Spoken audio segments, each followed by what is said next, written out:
ನಮ್ಮ ಈ ಮೌಢ್ಯಗಳು, ಕಂದಾಚಾರಗಳು, ಕರ್ಮ ಸಿದ್ಧಾಂತ ಇವುಗಳನ್ನೆಲ್ಲ ಹುಟ್ಟಾಕಿ ಬೆಳೆಸಿ ನೀರೆರೆದು ಗಟ್ಟಿ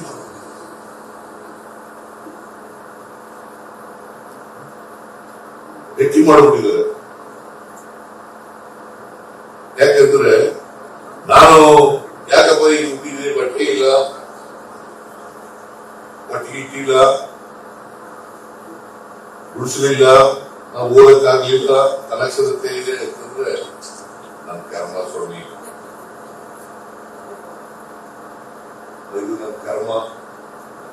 ನಾನು ಬರೋದಿಲ್ಲ ಬಿಡಿ.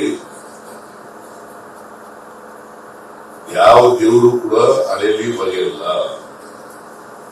ನೀ ಹಿಂಗೆ ಆಗುವಂತ ಬರೆಯಲ್ಲ.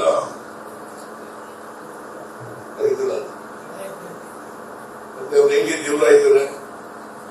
ನೀನು ಚಡ್ಡಿ ಇಲ್ಲೇ ಇರು, ಅಂಗಿ ಇಲ್ಲೇ ಇರು, ಒಟ್ಟಿಗೆ ಇಲ್ಲೇ ಇರು ಅಂತ ಒಬ್ಬನಿಗೆ ಹೇಳ್ಬಿಟ್ಟು ಒಬ್ಬನಿಗೆ ಏನ್ ನಿಮ್ಗೆ ಡಯಾಬಿಟಿಕ್ ಕಾಯಿಲೆ ಬಂದು ಸಹಾಯಪಾದ ಹೋಗ್ತೀನಿ ಅಂತ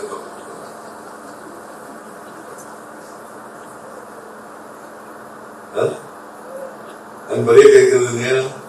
ನೀವು ತಿಳ್ಕೋಬೇಕಾಗ್ತದೆ ನಿಮ್ಗೆ ಯಾವುದು ಸರಿ, ಯಾವುದು ಸರಿ ಇಲ್ಲ, ಯಾವುದು ಮೌಢ್ಯ, ಯಾವುದು ಮೌಢ್ಯ ಅಲ್ಲ, ವೈಚಾರಿಕತೆ ಇದೆ. ಅದಕ್ಕೆ ಯೂತ್ನಲ್ಲಿ ವೈಚಾರಿಕತೆ, ವೈಜ್ಞಾನಿಕ